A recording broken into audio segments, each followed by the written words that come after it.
Welcome to the Windrush 70 that is supported by the Heritage Lottery Fund. And today I have Arthur Torrington, CBE and founder member of the Windrush Foundation. He was here last November and of course we brought him back because we like an update. And so I'd like to welcome you back. Thank you very much.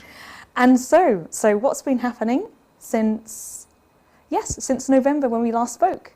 Well, indeed. Now, one point to mention was that we had at the launch in October, yes, Matthew Ryder, QC, who is the deputy chair of the at the London Assembly, Mayor of London, and he supported fully the Windrush project, Windrush 70. We were happy that he was saying that Mayor of London City will give us all the support we need in 2018. That's wonderful. Congratulations. Indeed. Now, and so in November we had our first workshop and we had presentations by Cecil Gottsmore and Esther Stanford. Now, what that particular program looked at, it looked at the Haitian Revolution, and then Esther spoke about reparation, she spoke about emancipation and so on. And that more or less kicked off our events for Windrush 70. So can you talk more about the City of London and how they've supported the project? So how will that manifest throughout the project? Do you know? Well, we haven't had all the details from the City of London yet, from the Mayor of London yet. Yes. But we intend to get more details later on, maybe in March, when we actually go and see them. Okay. But they have their own program prepared, and we will only support them, and they'll support us. Okay. And you talked about Cecil Gottsmore and Esther Stanford and the subject that they talked about. So is that the only event that you've had since then? Well, that was an event in November. Okay. Now, in December, we had a gentleman by the name of Alan Charles Wilmot, yes, who came along, and in fact, his ship came before the Empire Windrush. Okay. So he spoke about his journey, and in fact, he'll be here I'm sure to talk to you more fully as we go along. Yes. But we had to have a program which gave viewers, definitely gave them knowledge that there were ships before the Windrush. Yes. It wasn't the only ship that came bringing migrants.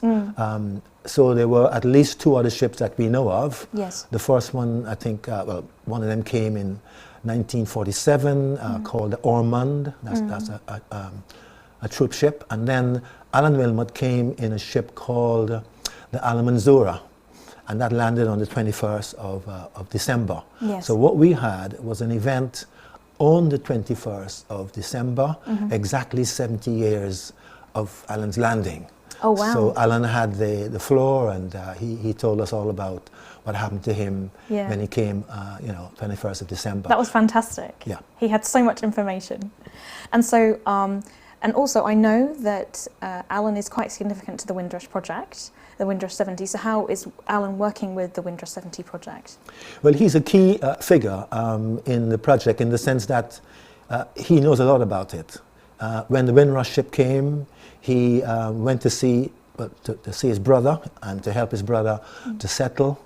I mean, his brother is a very important person, Harold Wilmot, his brother's name is, and Harold is the man who is standing. I mean, there's a famous photograph, yes, and that photograph shows a picture of three men standing in great, beautiful outfits, garb and looking very superb, immaculate. Yes. Well, Alan's brother Harold is in the middle of the two men. Yeah. The gentleman on Harold's left is John Richards, who again is still around.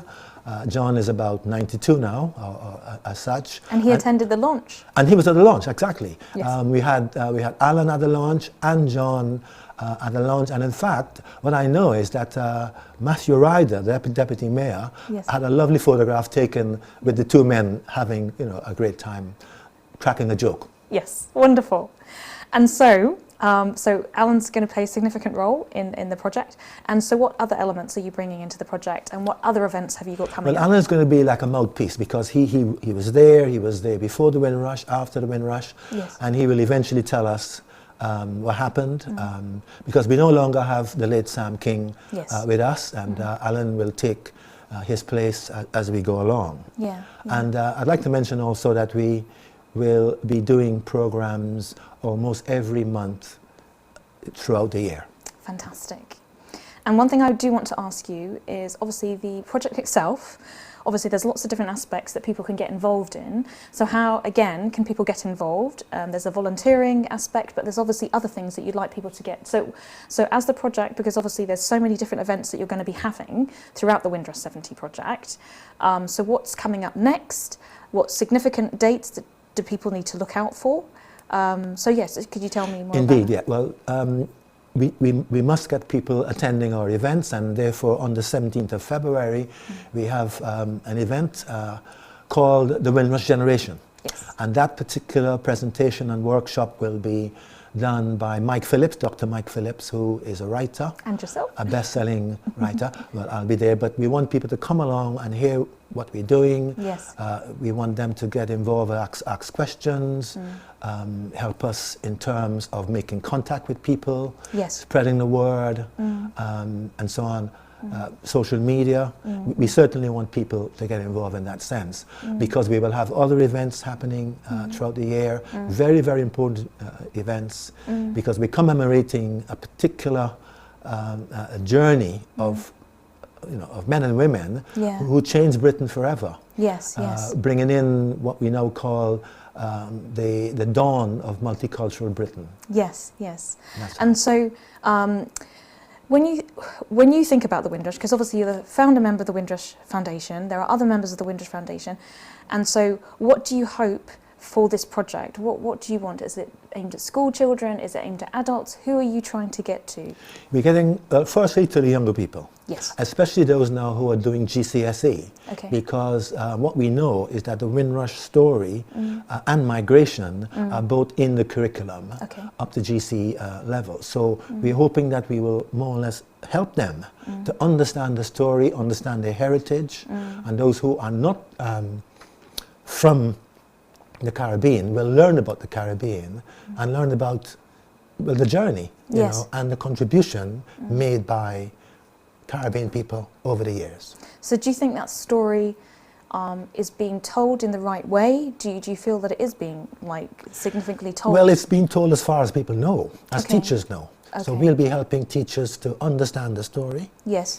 And to tell a story to young people that they will appreciate and will tell others, tell their parents, and so on. We want to also work with parents, so we will be preparing an education pack. Okay, okay. Which would be for teachers, students, and for parents. Yeah, yeah. And so, again, with the Windrush story and the Windrush narrative, and you talked about multicultural, what aspects of the Windrush do you feel that people don't know about, and obviously you're doing events to inform people, and obviously the story is a massive story. So what things have you found so far from the events that you held that are kind of stuck out for you?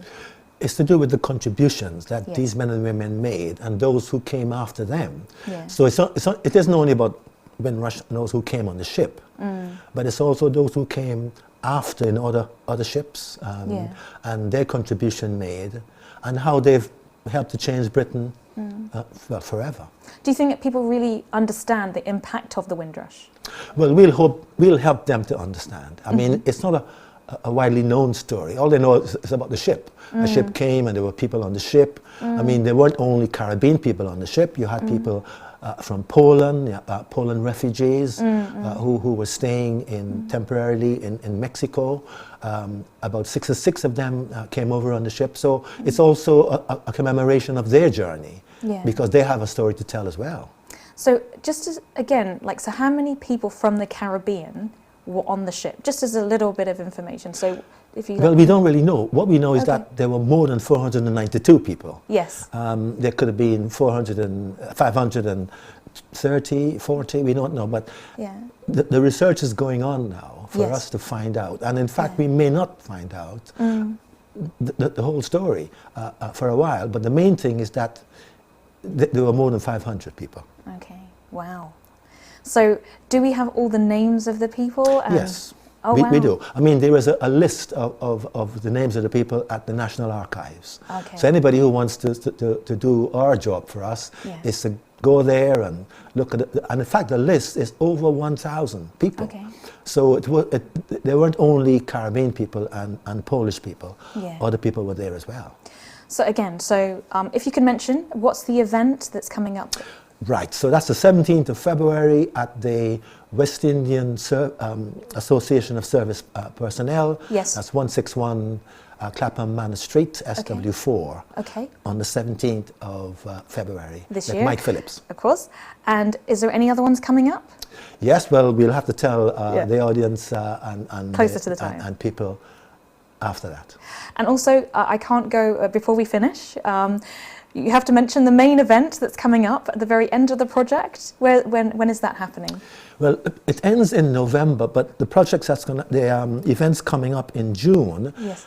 You've got a major event at Westminster Abbey. There's a church service at 12 o'clock, from 12 to 1:15. Yes. There's an event at Catford Broadway on the 21st of June in the evening, and these are all free events. Fantastic, fantastic, fantastic. I'm just very excited about all the things. So again, because I know that we could talk for lots and lots of different projects and lots of different events, but could you give the contact details, so if people want to volunteer for the project and get involved in the project, if you could let me know the details? Yes, indeed. Well, it's windrush.event@gmail.com. Fantastic. windrush.event@gmail.com. Wonderful. Well, thank you again for coming in and updating everybody. And I really hope that people do get involved. And yes, thank you again for coming. Thank you. And we'll be handing back to Lavinia.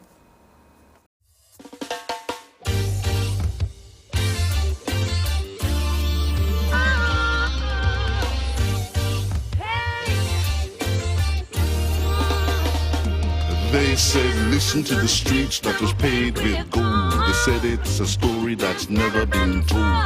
Dreamt of the high, the touch, the low. It's given them a passion for time. But within their hearts they felt their souls in the streets that was paved with gold. The winter's here, the faces there, create the feeling of despair. The labor shortage after the Second World War led to the 1948 British Nationality Act being passed, which all persons born in the Commonwealth countries and British colonies became British citizens and therefore had the right to enter, live and work in Britain along with their families. Looking for rental accommodation was just as difficult as finding a job. I had to walk from street to street looking. It was hard.